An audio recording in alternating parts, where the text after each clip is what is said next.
지난주 이어서 오늘도 하나님의 얼굴을 구하라 라는 말씀으로 저희 묵상하려고 합니다. 하나님의 얼굴을 구하는 것은 신앙 성장에 있어서 대단히 중요합니다. 대단히 중요합니다. 지난 주일에도 말씀드렸듯이 사람들은 하나님의 얼굴을 구하는 것보다도 하나님의 손을 구하는 경우가 많다는 거죠. 요한복음 3장에 보시면은 하나님의 손에는 만물이 다 들어있어요. 마치 요술병처럼 구하는 것마다 하나님께서 다 응답해 주셔. 그런데 성경은 하나님의 손을 구하지 말고 하나님의 얼굴을 구하라 하고 말씀하고 있어요. 그런데 그것이 잘 안 돼요.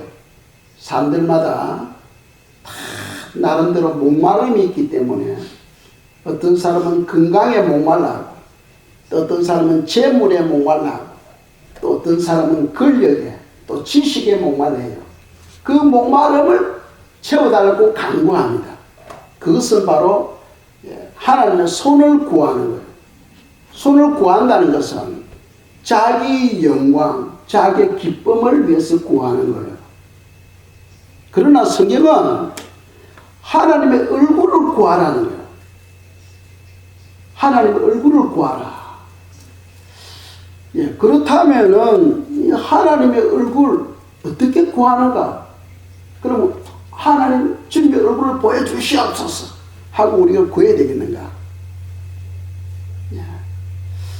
여러분들이 아시는 것처럼 하나님은 빛이십니다.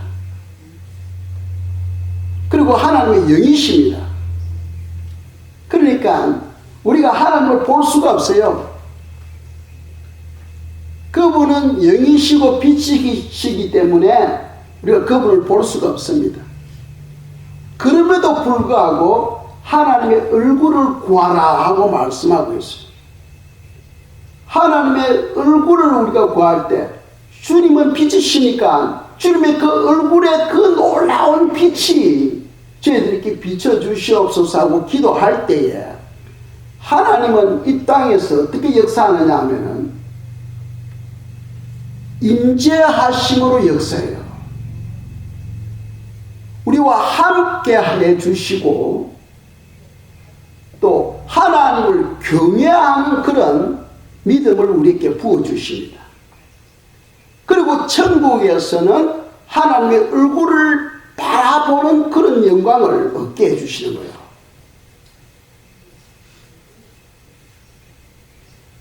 고린도전서 13장 12절에 보시면 이 땅에서는 우리가 거울로 얼굴을 보는 것 같이 희미하지만 천국에서는 얼굴과 얼굴을 보는 것처럼 분명하게 하나님을 볼 수 있다고 성경 가르치고 있어요.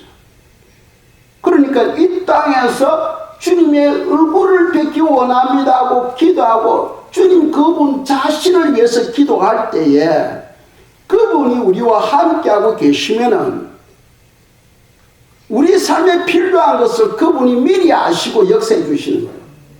병든 사람들에게는 병마가 떠나가게 해주시고 마음에 여러 가지 무거운 힘으로 고통 가운데 있는 사람들은 그런 사람에게 하나님께서 평안을 주시는 거예요. 기쁨을 주시는 거예요. 그러니까 하나님 한 분만으로 만족하며 사는 것, 그것이 바로 심령이 가난한 자라는 거예요. 심령이 가난한 자는 복이 있나니 천국이 그들이 것이며 하고 말씀하고 있습니다. 그러니까 성도는요, 심령이 가난해. 다른 것 다 내려놓고 오직 하나님 한 분, 그분을 위해서 주님을 뵙기 원하오니 주님의 그 놀라운 얼굴이 빛이 비춰주시옵소서 하고 기도하며 살아야 된다는 거죠. 그래서 이 하나님의 얼굴을 구하는 것은 우리 영적 성장에 엄청나게 중요하다 하나님은 손을 구하며 신앙생활을 할 때는 기도하는 것은 응답해 주신다고 되어 있어요. 기도 응답은 해 주시지만은 영적 성경은 없다는 거예요. 우리 영혼이 허약해진다 하고 성경은 말씀하고 있죠.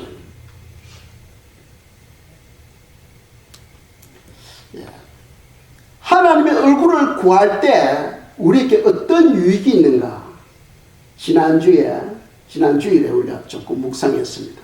첫째로는 천국에서 예루살렘 성에 사는 그런 영광을 얻게 된다는 거예요. 이 땅에서 우리가 하나님의 얼굴을 찾으며 하나님의 얼굴을 위해서 기도하며 살아갈 때에 천국에서는 예루살렘 성에 거하는 그 엄청난 축복을 받게 된다는 거예요. 성경은 우리로 하여금 예루살렘 성에 살도록 거기에 초점을 두고 우리에게 가르치고 있어요.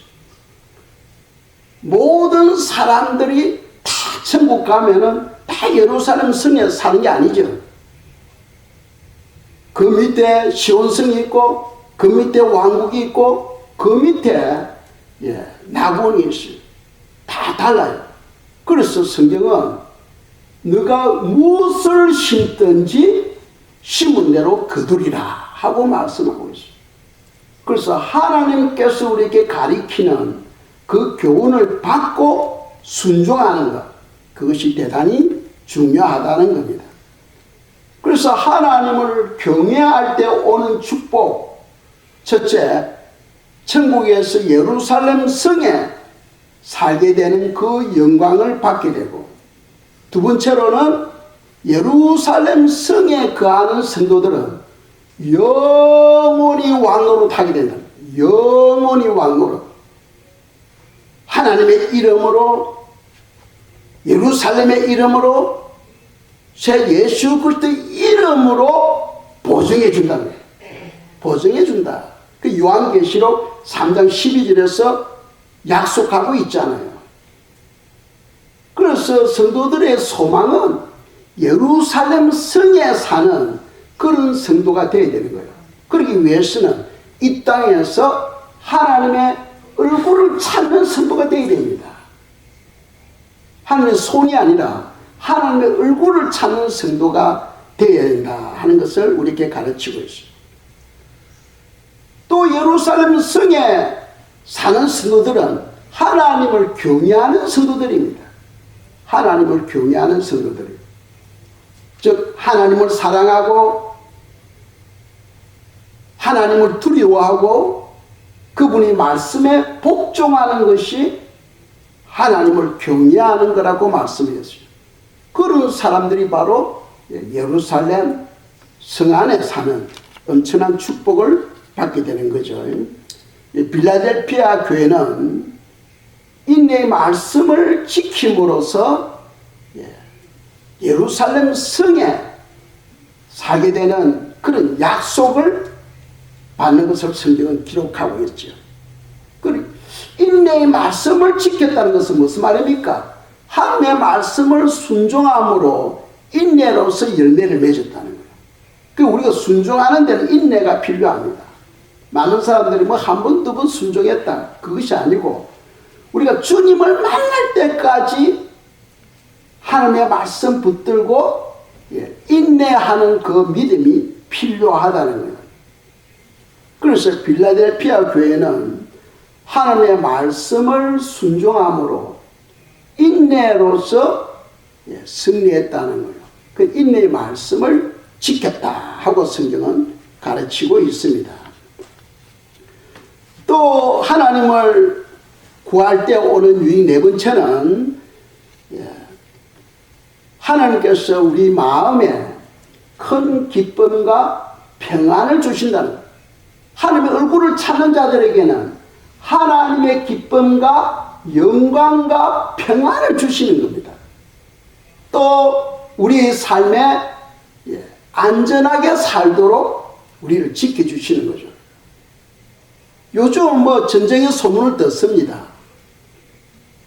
우크라이나 또 러시아 관계, 또 이스라엘과 하마스 관계, 많은 사람들이 전쟁을 통하여 죽어가고 있어요. 그래서 우리가 세상을 바라보면 두렵습니다.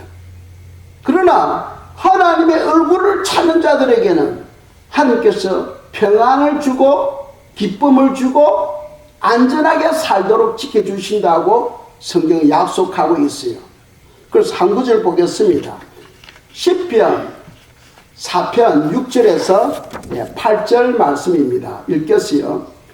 여러 사람의 말이 우리에게 선을 보일 자 누구뇨 하오니 여호와여 주의 얼굴을 들어 우리에게 비추소서. 주께서 내 마음에 두신 기쁨은 그들이 곡식과 새 포도주가 풍성할 때보다 더하니이다.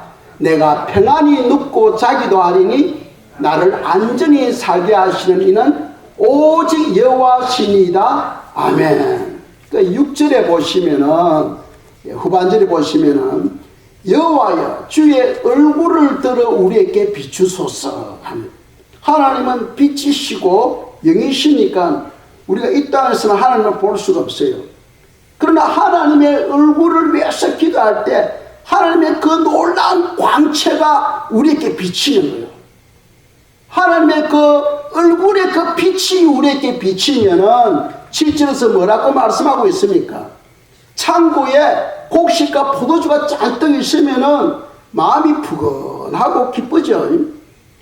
그런데 주님께서 주시는 것은 그것보다도 더 큰 기쁨과 평강이 임하게 된다는 거예요. 제가 예전에 필리핀에 있을 때 여러 성도들이 제게 이야기를 하더라고요. 선교사는 왜 항상 웃고 다니냐? 왜 항상 웃고 다니냐? 저는 그걸 몰랐는데 사람들이 볼 때 제가 항상 웃고 다니는 걸로 보였던가 봐요. 그러니까 마음에 무거운 짐을 지고 있으면은 마음에 있는 것이 얼굴로 다 나타나잖아요. 마음이 어두우면 그 어둠이 얼굴로 나타나요. 그 마음에 기쁨이 있으면은 그 기쁨이 얼굴을 통해서 다 나타나잖아요.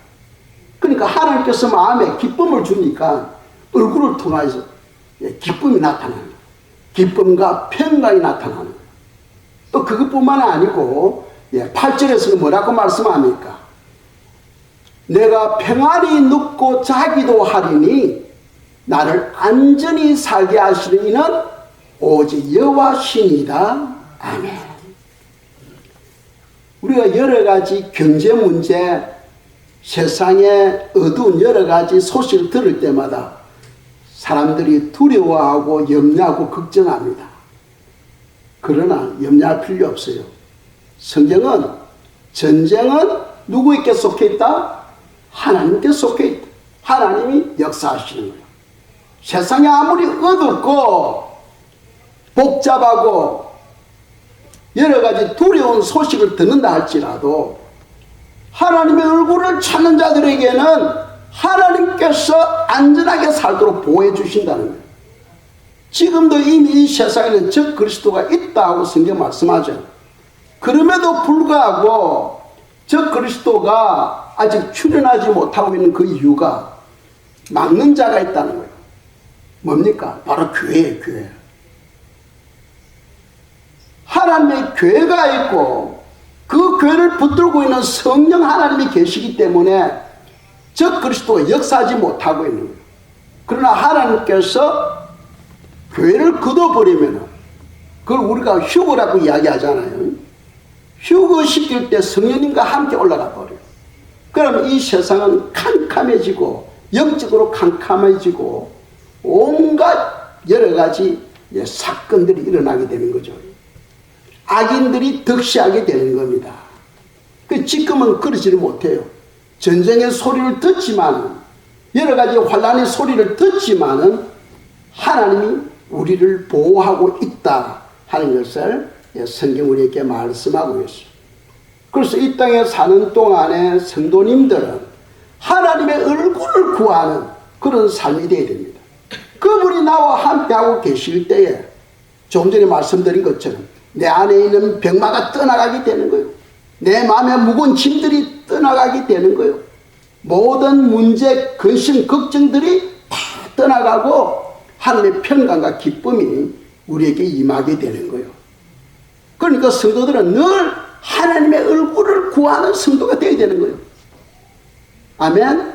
그래서 하나님은 이 땅에서 우리가 하나님을 볼 수가 없으니까 하나님은 임재하심으로, 우리와 함께 하심으로, 또 우리로 하여금 하나님을 경외하게 하심으로 응답하신다는 거죠. 역사하신다는 겁니다.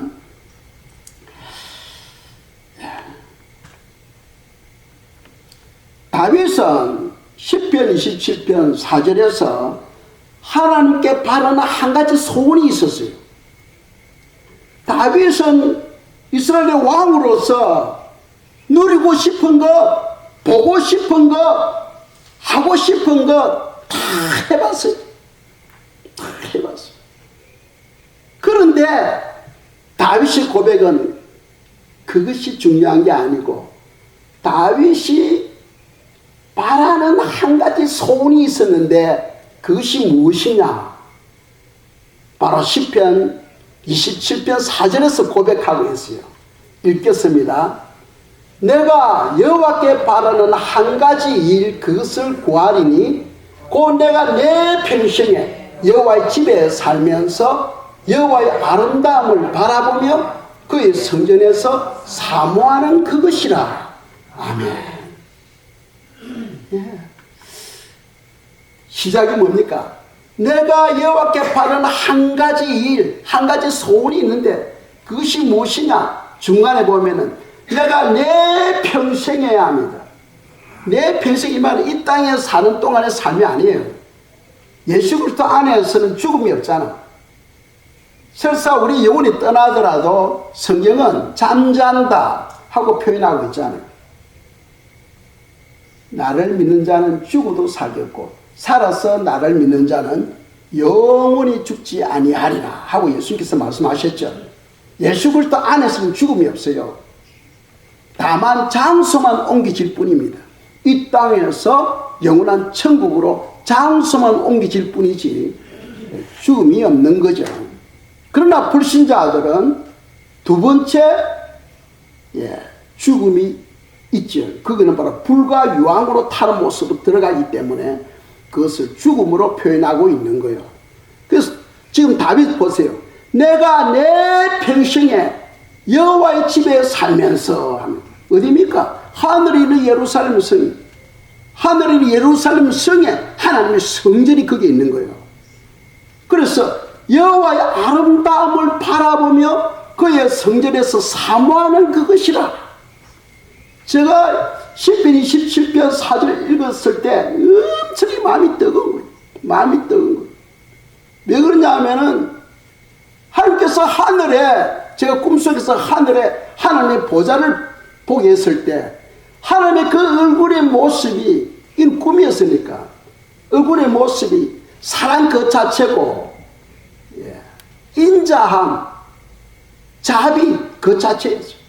그 마음으로 하나님 그야말로 사랑으로서 자비로서 완전히 그 자체였어요. 그러니까 다윗이 아마 하나님의 그 영광을 보았을 거예요. 그러니까 이 땅에서 보고 싶은 거, 하고 싶은 거, 누리고 싶은 거 다 누려봤지만은 하나님의 그 얼굴, 하나님의 그 영광에 비교할 수가 없다는 거예요. 비교할 수 없다는 거예요.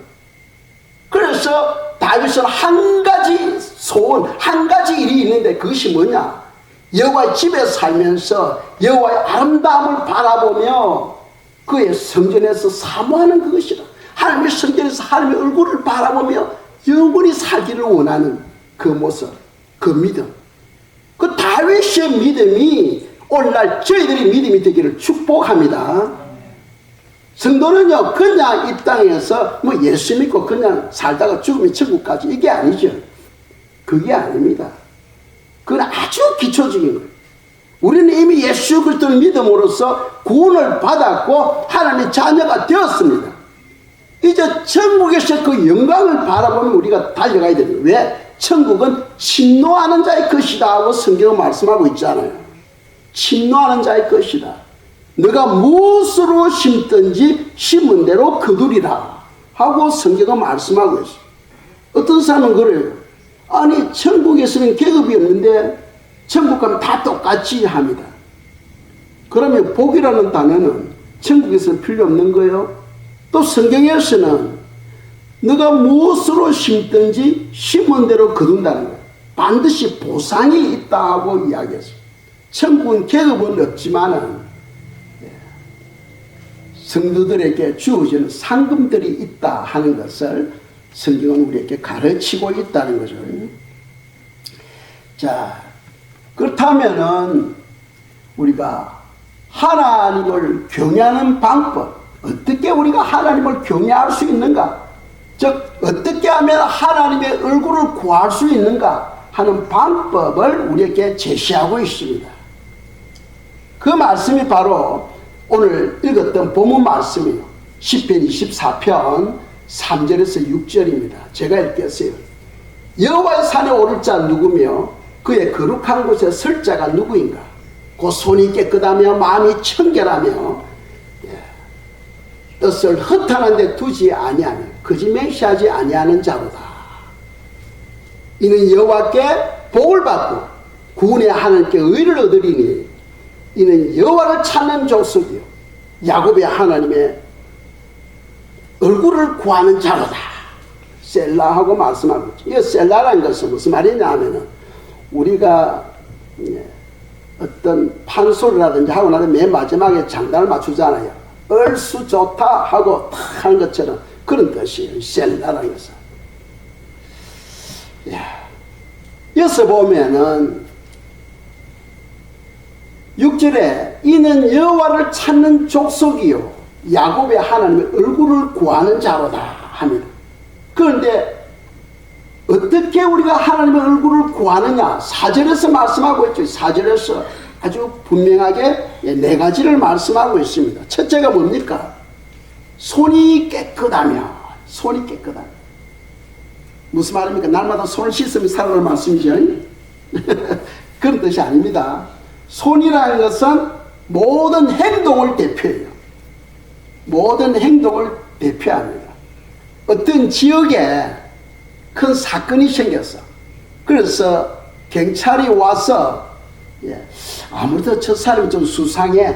너 어제 12시에 뭐 하고 있었지? 어디에 있었지? 하고 추궁하잖아요. 그때 그 사람이 뭐라고 말하냐면 아이고 형님 저 손 씻었어요. 저기 옛날에 다 손 씻었어요. 이렇게 표현하잖아요.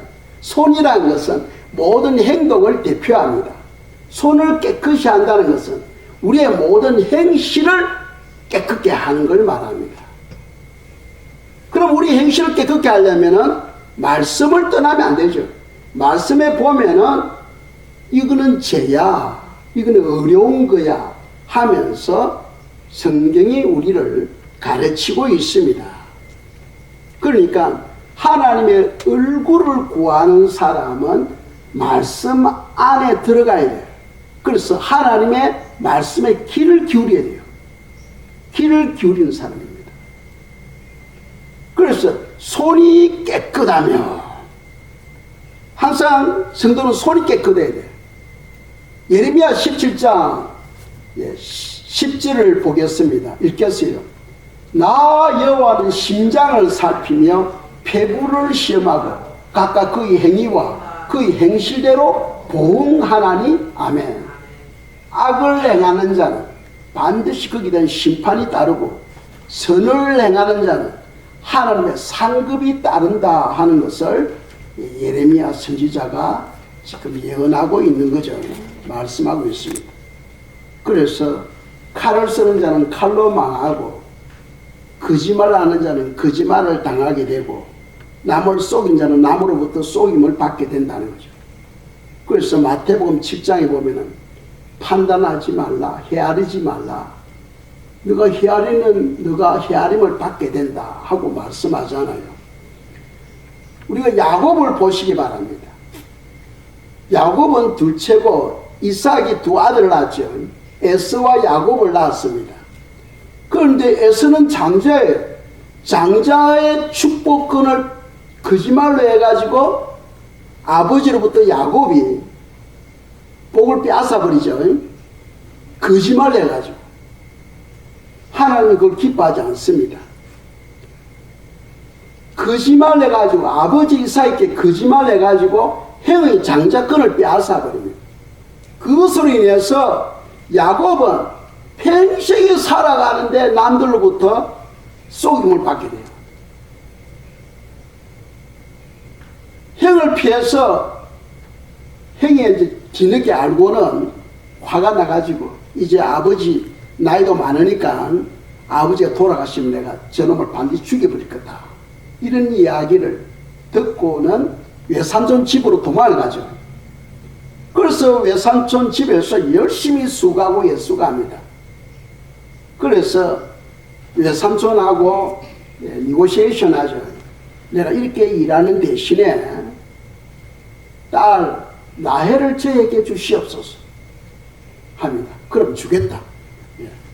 7년 동안 네가 열심히 수고해라 합니다. 근데 7년 수고하고 나니까 아침에 그 외삼촌이 준 딸하고 잤는데 아침에 보니까 라헬이 아니고 레아인 거예요. 레아하고 라헬하고 보면은 라헬은 근데 레아는 첫째 딸인데 얼굴이 좀 못났어. 그런데 둘째를 원했는데 아침에 보니까 레아인 거예요. 그래서 외삼촌한테 가가지고 따집니다. 아니 삼촌, 내가 라헬을 원했는데 왜 레아를 나에게 주었습니까? 하고 이야기하니까 우리 풍습에는 첫째가 먼저 시집을 가야 된다는 거예요. 그래서 이렇게 줬다. 내가 라헬을 원하면은 7년을 더 수고해야 된다 하는 거예요. 그래서 7년을 더 수고하고 첫째 딸 레아와 둘째 딸 라헬을 아내로 맞이하게 됩니다.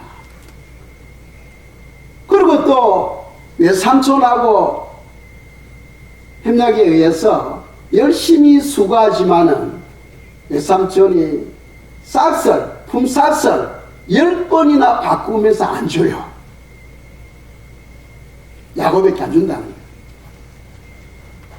또 야곱이 자녀를 12명을 낳는데 11번째 되는 요셉에게 야곱이 특별히 채색 옷을 입혀요. 색동옷, 채색 옷을 입힙니다. 그런데 형들이 시기 질투해가지고 어느 날 기회가 되자 요셉을 애굽에 팔아버립니다. 그리고는 아버지한테 속이는 거예요. 짐승이 요셉을 물어 주겠다고 속입니다. 이 사실은 그들을 애굽에 팔아놓고는. 그래서 야곱이 자녀들로부터도 속임을 받게 돼요. 그러니까 한 번 거짓말한 그것이 열매가 되어서 평생에 거짓말로 인해서 거짓말을 당하게 되는 그런 것을 성경에 기록하고 있습니다. 그래서 우리에게 주시는 교훈은 손이 깨끗해야 된다. 손이 깨끗해야 된다. 손은 모든 행동을 대표한다 했죠. 우리 모든 삶이 깨끗해야 된다 하는 겁니다. 두 번째로 마음이 청결하며 하고 10편 24편 4절에서 말씀하죠. 마음이 청결하며. 마음이 청결하다. 이 말은 우리 모든 입에서 나오는 말이 다 어디서 나오는 거예요? 마음에서 나오잖아. 마음에서. 그러니까 마음이 무거우면 그 무거운 모습이 얼굴에 다 표현해요. 마음이 슬프면 그 슬픔이 얼굴을 통해서 나타나잖아요. 마음이 기쁘면 그 기쁨이 얼굴을 통해서 다 나타나요. 그러니까 여러분들 얼굴만 보면은 저 사람이 지금 어떤 상태에 있다 하는 것을 우리가 알 수 있죠. 그래서 마음이 청결하다, 마음이 깨끗하다. 우리가 하나님은 이 마음을 아주 중요시 여깁니다. 우리의 믿음은 마음에 의해서 결정되지잖아요. 그래서 성경은 이 마음을 어떻게 말씀하고 있느냐 하면은 마태복음 15장 19절 20절에서 이렇게 말씀하고 있어요. 제가 읽겠습니다. 마음에서 나오는 것은 악한 생각과 살인과 간음과 음란과 도둑질과 거짓 증언과 비방이니 이런 것들이 사람을 더럽게 하는 것이요 씻지 않은 손으로 먹는 것은 사람을 더럽게 하지 못하느니라. 아멘. 여기서 주신 교훈이 뭐냐면 내가 예수님 믿으니까 내가 하나님의 얼굴을 찾는 신앙생활을 하고 있으니까 내가 말을 조심해야지 하면서 말투를 고치려고 하면 안 돼요. 말투를 고치려고 하면 안 됩니다. 무엇을 고쳐야 돼요? 마음을 고쳐야 돼요. 마음을. 왜? 마음에 있는 것이 입으로 나오니까. 그런데 마음을 고치는 것은 우리 힘으로 안 돼요. 성령 하나님이 오셔서 우리 마음을 만져주셔야 이 마음이 바뀌어져. 그래서 성령 충만을 위해서 성경을 기도해야 돼요. 만일 내가 내 노력으로서 마음을 고칠 수 있다면 예수님 필요 없잖아요. 내가 스스로 어렵게 살아갈 수 있어요. 그런데 사람은 절대로 내 스스로 살아갈 수가 없습니다. 내 힘으로 내 노력으로는 내 마음을 바꿀 수가 없는 거예요. 그건 하나님만이 할 수 있는 거예요. 그래서 하나님 되시는 성령 하나님이 내게 오셔서 내 마음을 만져주셔야 돼요. 그러려면은 성령 충만은 무엇을 통해서 이루어집니까? 기도를 통해서 이루어지잖아요. 그래서 하나님의 얼굴을 찾는 자는 기도하는 사람이에요. 기도하는 사람. 주여 도우소서. 내 힘으로는 아무것도 할 수 없습니다. 주님이 도우심이 없으서는 아무것도 할 수 없습니다. 도와주시옵소서 하고 기도할 때 하나님은 그런 영혼들에게 성령을 보내주시는 거죠. 그리고 성령이 오시면은 예수님의 피로 우리 마음을 깨끗게 해주시고 또 거룩한 삶을 살아갈 수 있도록 하나님의 말씀을 깨닫게 해주시는 거예요. 그럼으로써 마음이 청결한 자로 계속 살아갈 수가 있습니다. 세 번째로 주시는 교훈은 본문 4절에서 뜻을 허탄한 데 두지 아니하며 하면 뜻을 허탄한 데 두지 아니하며 이 중요해요. 많은 사람들은 자기 유익을 위해서 자기 생각을 위해서 살아가려고 몸부림치고 있어요. 그러나 성경은 하나님의 뜻대로 살아라는 거예요. 하나님의 뜻을 위해서 구하라는 겁니다. 하나님은 우리 각 사람에게 계획이 있어요. 그런데 우리는 그 계획을 몰라. 그래서 사람들은 자기 생각대로 자기 인생을 끌어가려고 합니다. 그건 하나님하고 상관이 없어요. 불신자들이 다 그런 거 아닙니까? 하나님을 믿지 않고 자기 지혜와 자기 지식을 의지하는 거예요. 그래서 자기가 자기 삶을 이끌어가려고 합니다. 그건 하나님하고는 아무런 상관이 없어요. 그건 허탄한 뜻을 구하는 거예요. 성경은 하나님의 뜻을 구하라는 거예요. 저를 향한 하나님의 뜻이 무엇입니까? 저는 이거 어떻게 할까요? 저거 어떻게 할까요? 하면서 하나님께 기도하면서 하나님의 뜻을 받아서 살아가는 거예요. 예수님 보세요. 예수님이 겟세마네 동산에서 십자가를 지어야 되는데 아버지께 기도합니다. 아버지요, 이 잔을 옮겨주시옵소서. 아버지는 다 하실 수 있으니까 제가 십자가를 지지 않도록 이 잔을 옮겨주시옵소서 기도합니다. 그리고는 뭐라고 기도합니까? 아버지, 제 원대로 하지 마옵시고 아버지 뜻대로 이루어지기를 원하나이다 하시면서 아버지 뜻은 예수님이 십자가를 치는 거예요. 그래서 죽기까지 순종하는 것을 볼 수 있어요. 하나님의 뜻을 구하는 것은 내게 좋든 안 좋든 순종하는 것이 하나님의 뜻을 구하는 거예요. 많은 사람들은 생각을 해보고 자기 지식을 굴리잖아요. 내게 유익이면 순종하고 유익이 아니면 불순종합니다. 그건 하나님 뜻을 구하는 게 아니에요. 그런 사람들이 하나님께서 응답도 잘 안 하십니다. 왜? 응답하더라도 순종 안 하니까. 응답을 잘 안 하시오. 하나님의 뜻을 구하는 사람은 내게 유익이 되든 유익이 안 되든 순종하려고 몸부림치는 사람, 내가 죽으면 죽으리다 하고 순종하려고 하는 사람이 바로 하나님의 뜻을 구하는 사람입니다. 마지막으로 본문 4절에서 뭐라고 하면 거짓 맹세하지 아니하는 자로다. 예루살렘 성에 입성하는 사람들, 하나님의 얼굴을 구하는 사람들은 네 번째로 거짓 맹세하지 아니하는 자로다. 즉 정직하고 진실해야 된다는, 정직하고 진실한 자가 예루살렘 성에 들어가게 된다 하는 것을 말씀하고 있습니다. 그러려면 우리가 정직하고 진실하려면 첫째로 거짓말로 맹세하면 안 돼. 그런데 주님께서 뭐라고 말씀했습니까? 하나님은 우리 연약함을 다 아시잖아요. 그래서 너희들은 맹세하지 말라고 말씀하죠. 우리가 맹세하는 것을 하나님께서 다 들어주셔. 그런데 그 다음에 문제예요. 우리가 순종을 해야 되잖아. 그런데 사단이 있거든. 사단은 우리가 복을 받지 못하도록 환경을 어렵게 해서 순종하지 못하게 합니다. 내가 지금 이거 해주시면 내가 이렇게 하겠습니다 하고 맹세를 했는데 하나님은 응답하지만 우리가 순종하지 못할 때 하나님은 그런 영혼을 구원해서 제시켜버립니다. 하나님을 가져놓으라는 거예요. 그러니까 사상에 보면 입다가 있잖아요. 입다. 아버지여, 이번 전에서 나로 하여금 승리하게 하시면 집으로 올 때 우리 집에서 환영하기 위하여 제일 먼저 나오는 사람을 내가 번제로 하나님께 드리겠나이다 하고 서원하잖아요. 그런데 누가 나옵니까? 외동딸 하나밖에 없는 외동딸이 속아치며 기뻐하며 춤을 추면서 집에서 나오는 거예요. 어찌해야 됩니까? 할 수 없이 죽이잖아요. 이 맹세는 무슨 거예요?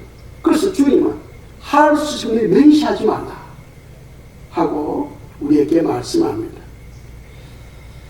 또 거짓 맹세하지 아니한 자는 모든 일에 정직한 자가 되어야 된다. 정직한 자.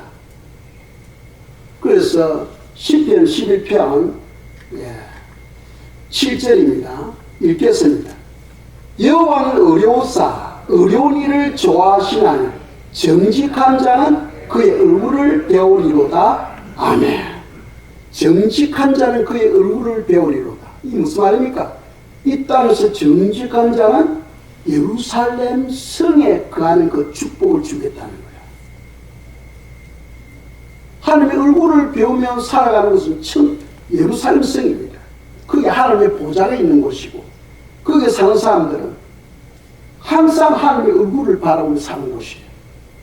그러니까 여호와는 어려우사 어려운 일을 좋아하시나니 정직한 자는 그의 얼굴을 배우리로다. 여러분들 정직한 삶을 살고 있습니까? 하나님에 대하여 정직한 삶을 살고 있습니까? 이 중요합니다.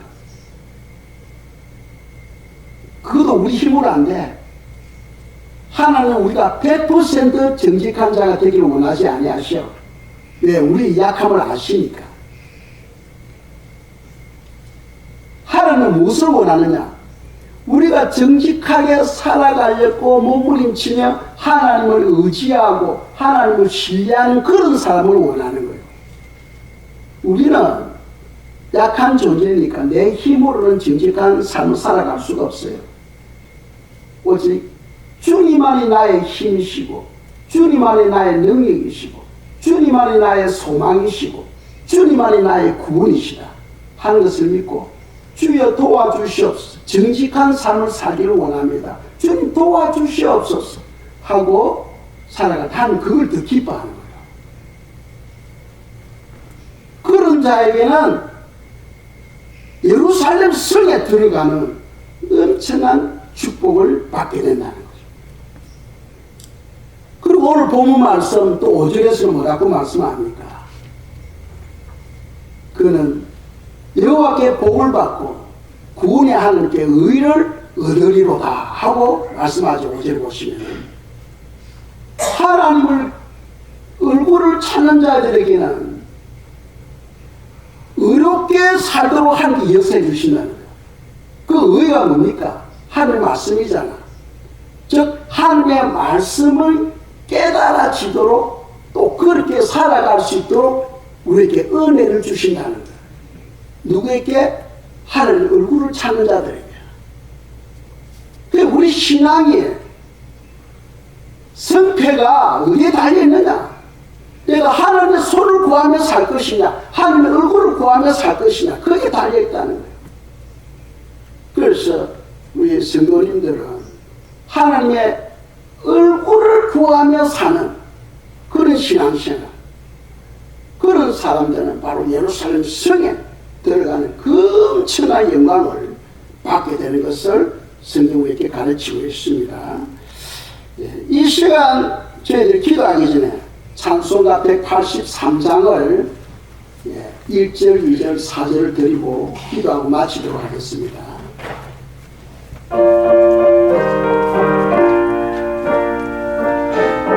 모두 차례 일어나시기 바랍니다. 빈들에 많은 불같이 시들은 나의 영혼, 주님의 약속한 성령 간절히 기다리네. 가물음에 마른 땅에 단비를 내리시던 성령의 단비를 부어 새 생명 주옵소서. 반가운 빗소리 걸려 산천이 춤을 추네. 봄비로 내리는 성령 내게도 주옵소서. 가물음에 마른 땅에 단비를 내리시던 성령의 단비를 부어 새 생명 주옵소서. 참되신 사랑의 언약 어길 수 있사오랴. 오늘의 흡족한 은혜 주실 줄 믿습니다. 가물음에 마른 땅에 단비를 내리시던 성령의 단비를 부어 새 생명 주옵소서.